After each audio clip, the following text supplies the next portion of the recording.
Saya kira tidak hanya sastra, hampir semua lini kalau dikhususkan pada kesenian itu juga seluruh cabang seni. Terus kalau dikhususkan lagi pada kesusastraan atau sastra,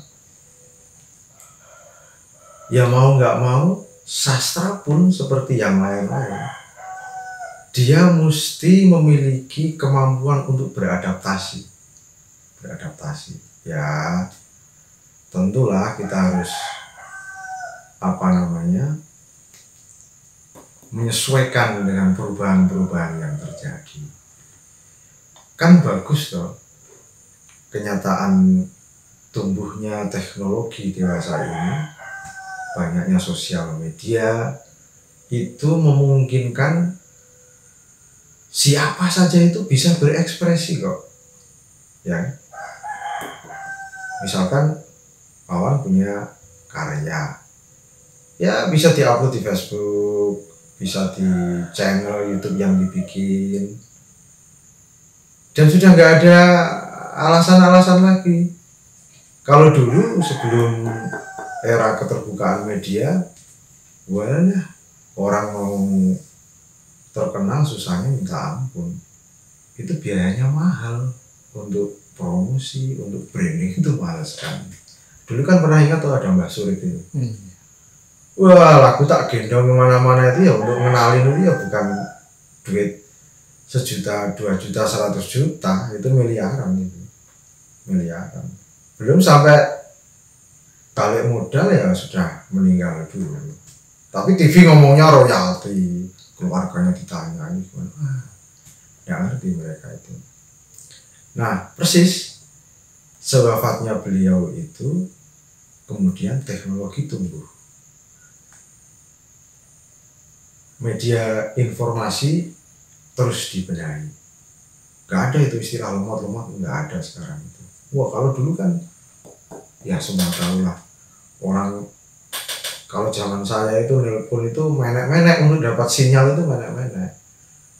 Dulu, kalau kita di komputer itu kan pakai modem gitu ya, dulu masih pakai modem dicolokin jeglek gitu, terus itu wah sinyalnya udah karu-karuan itu. Tapi sekarang itu sudah tidak ada problem teknis seperti itu, udah dibenahi semua, sehingga masyarakat pun tiba-tiba memanfaatkan itu untuk berekspresi. Saya sampai heran loh itu, waktu siapa itu cewek yang nyanyi gambus itu, siapa namanya? Nisa Sabian itu. Wah, itu kan sampai ratusan juta itu yang nonton itu. Ngalahin sama artis-artis televisi bahkan. Semua orang nyanyi. Itu 2 tahunan yang lalu ya. Semua orang nyanyi. 2-3 tahun yang lalu ya, berapa itu? Kapan itu ya? Ya 2 tahun yang lalu. Itu di mall-mall diputar lagunya. Dan ya enggak usah pakai prosedur terkenal kayak orang mau jadi artis itu, enggak usah.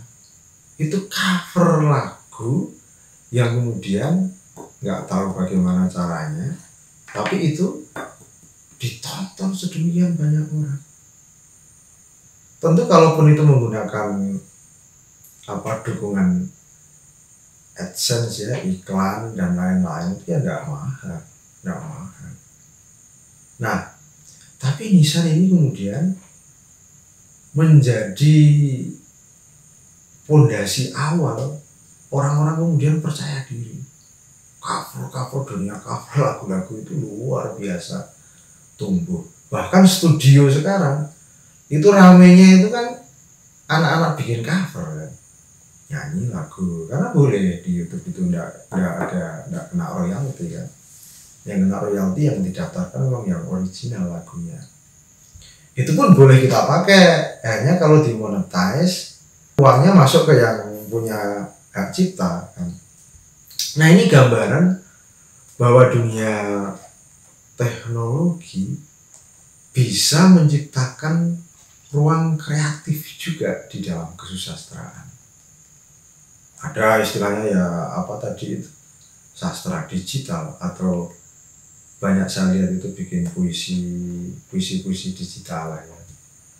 Puisi digital ini ya istilahnya aja sebenarnya puisi yang dikemas untuk bisa di-share atau dipublish di sosial media, di internet kan gitu. Bentuknya kayak apa? Belum ada identitas yang menandai itu harus bagaimana, itu belum ada. Tapi yang saya lihat ya belum kok sampai tergarap itu. Ruang kreatif yang berbasis digital dalam kesusastraan itu belum tergarap secara matang. Tapi ya justru dengan keadaan seperti itu, ini menjadikan kita harus lebih mengelaborasi lagi. Karena saya pribadi merasa itu peluang yang bagus, persebaran atau publikasi yang sifatnya itu sudah nggak mahal lagi, tidak juga harus minta restu dari televisi, majalah, ini dan itulah. Orang-orang itu punya kedudukan yang setara di dalam berkarya untuk dikenal secara luas, itu setara. Nah, kalau dulu kan enggak toh, mau bergaul di wilayah sastra ya harus ke kelompok-kelompok yang memang concern di situ. Dulu ada Horizon, tapi Horizon nggak bertahan. Terus ada ruang-ruang sastra di koran-koran, itu enggak banyak. Di Kompas itu juga menyempit terus ruangnya. Terus ada di KR, ada di Jawa Pos, ada di Koran Tempo, ada ruang sastra cuma enggak banyak. Nah ini jangan lagi mengeluh ruang sastra sempit, ya jangan mengeluh sempit. Nah ini maksudnya digital itu memberi ruang yang seluas-luasnya kepada kita semua untuk bisa berkarya. Masalahnya ya karyanya itu yang mau dipergaulkan itu bagus enggak kan gitu kan. Ini tantangannya sebenarnya di situ. Kalau sekedar berkarya terus nanti viral dan jelek kayak malah repot ya. Yang bagus, bikin yang bagus. Itu nggak hanya di dunia sastra yang notabene itu punya tingkat disiplin dan kerumitan yang cukup signifikan ya. Di dalam lagu lah musik lah ya, musik yang pop katakanlah seperti itu punya yang bagus. Nah, kalau sekedar pengen lewat terus tujuannya sekedar terkenal begitu ya repot. Sama kayak di musik pop itu yang jelek-jelek juga dia ringkih, gampang lewat, gampang hilang. Nah itu peluang, artinya sastra digital itu merupakan satu peluang yang kita punya ruang kreatif secara lebih luas nantinya itu. Dan kita memiliki kedudukan yang setara kalau memang mampu berkarya dengan kualitas yang bagus, itu tak ada lagi keluhan-keluhan misalkan ini dikuasai geng sana, geng situ, udah nggak ada lagi, udah nggak laku begitu. Jadi ini bagus saja kalau melihat fenomena sastra digital itu bagus. Ya cuman itu perlu dielaborasi lah supaya lebih kreatif dan kawan-kawan yang yang mencoba berkarya di wilayah situ juga mesti ngerti bagaimana cara mengemas yang lebih bagus, yang lebih tanpa harus mengurangi kandungan maknawi dari puisi itu sendiri, karena memang hambatannya kan di situ. Begitu ada media rekam di video begitu ya, nanti dikasih ilustrasi, bukannya malah memperkuat puisinya, makna puisinya, tapi malah bisa double informasi. Double informasi ini ya tidak bagus. Tidak bagus itu artinya sudah jelas dijelas-jelaskan. Nah itu kan tidak bagus itu. Terus dikasih ilustrasi yang tidak nyambung atau musik yang ya nggak nyambung. Nah, ya repot. Tetap kan sastra mau apapun bentuknya, ya puisi yang paling mungkin untuk didigitalisasi ya, karena pendek. Jadi kalaupun panjang pun ya repot sekali itu.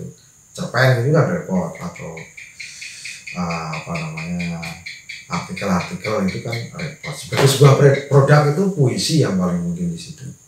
Dan puisi itu ada, masyarakat sastra itu ada. Jadi lebih-lebih di Jawa, di Indonesia itu, wah itu semuanya senang sastra. Nggak ada aja yang, belum ada aja yang secara serius memang menggarap segmen dari sastra, itu belum ada. Memang kita semuanya itu bersastra, bagian dari masyarakat sastra itu. Jadi kemudian berkembang itu menjadi dunia yang eksklusif, menjadi profesional gitu ya, jadi sebagai profesi. Oh ada penyair, ada ini, ada itu gitu. Itu maksudnya beda lagi ya. Kalau tadinya kita kan kayak ya di kampung kayak saya itu ya, kalau waktu kecil itu saya ingat kayak bapak saya tuh kalau cerita itu pinter loh, itu kayak monolog, kalau disebut di teater itu monolog. Nah itu yang bersastra, dia bisa menarik, mengikat sahabat-sahabatnya untuk mendengar secara intens gitu ya. Itu karena memiliki kemampuan bersastra. Hanya memang ya ayah saya itu orang kampung biasa, ya petani biasa begitu. Jadi ya nggak ada yang menyebut penyair atau seperti Mas Butet itu monolog, itu ya enggak. Tapi itu sastra, bersastra. Pengajian-pengajian itu kiai-kiainya kan ya pinter-pinter sastra itu. Pidato begitu kalau nggak pinter sastra ya nggak menarik. Ya kan sastra itu kan memang intinya seseorang itu dituntut untuk mampu memberikan solusi dalam mengutarakan isi pikiran, isi perasaan itu secara enak, komunikatif. Nah, ini sastra itu kayak gitu sebenarnya. Walaupun pertumbuhannya ya rumit, sastra karena jauh dari lingkungan masyarakatnya jadi rumit, jadi sastra kamar yang berindah-indah gitu ya, atau yang gelap-gelap, dunia kesedihan, dunia putus asa dan lain-lain lah. Jadi ya repot itu. Kalau tadinya sastra itu cair aja, kita semuanya itu bersastra. Orang-orang di kampung itu kalau bikin istilah-istilah itu ya sastra. Alah, wong urip iku mau sawang sinawang gitu misalkan. Nah ya itu kan ya bersastra. Sawang sinawang itu satu idiom simbolis gitu ya. Urip itu gimana, ada, kalau diterangkan kan jadi panjang lebar itu. Orang itu lebih terkecoh dengan impresi, kesan. Oh sana dilihat mapan hidupnya, kemudian dilihat lebih enak hidupnya, tapi apa? Itu ternyata hanya kesan saja. Kalau diteliti sesungguhnya ya kita hanya melihat orang lain seolah-olah begitu. Jadi ya bersastra mereka. Terus ya itu dulu kita misalkan apa namanya, waktu kecil lagi apa namanya itu nonton wayang gitu kan. Walah itu kan sastranya kan bagus banget. Ada Sulo, dan itu dramaturginya, struktur wayang itu kan bagus sekali. Di luar seni rupanya ya, wah seni rupanya juga bagus. Itu sudah ada dekonstruksi, nggak realis lagi. Realis itu kayak ya boneka si Unyil, Upin Ipin gitu kan. Kalau orang ya orang itu, kalau wayang kan enggak, ada abstraknya gitu ya, ornamental, tapi dia sudah didekonstruksi menjadi datar, jadi miring saja gitu. Kita bayangkan Werkudara itu gede dhuwur gitu ya, orangnya lugu, itu sastra, bahasanya itu juga sastra. Nah Werkudara ini lugas, kalau Arjuna ini lemah lembut gitu ya, kalau Puntadewa itu orangnya karena lebih banyak pola rohani, cenderung hati-hati dan lain-lain. Wah, irit dalam berbahasa, terus lebih normatif. Kalau apa Kurowo kuwi do cuawaan kan gitu kan. Kalau buta-buta itu Adigam, Adiguna gitu. Wah, itu dialognya tuh ya udah luar biasa, itu juga sastra. Jadi jangan dikira masyarakat ini tuh nggak ngerti sastra itu, ya jangan GR lah. Kita justru belajar sama mereka. Harus punya kerendahan hati untuk melihat fenomena-fenomena seperti itu. Nah, yang dimaksud kan memang di sini kan sastra ini kan pergaulan sastra sebenarnya. Tadinya pergaulan sastra itu koran, kemudian majalah, kemudian berkembang komunitas-komunitas. Kantong-kantong budaya ini juga membuat acara-acara kesusastraan. Itu maksudnya pergaulan sastra. Tapi bukan berarti orang-orang yang tidak berada di lingkungan pergaulan sastra ini nggak ngerti sastra. Ngerti sastra mereka, ngerti sastra. Dan balik ke yang pertama tadi soal fenomena digital, ya sekarang ini kalau mau mempergaulkan sastra itu ada kemudahan sekaligus ya memang tantangannya. Tantangannya itu juga luar biasa.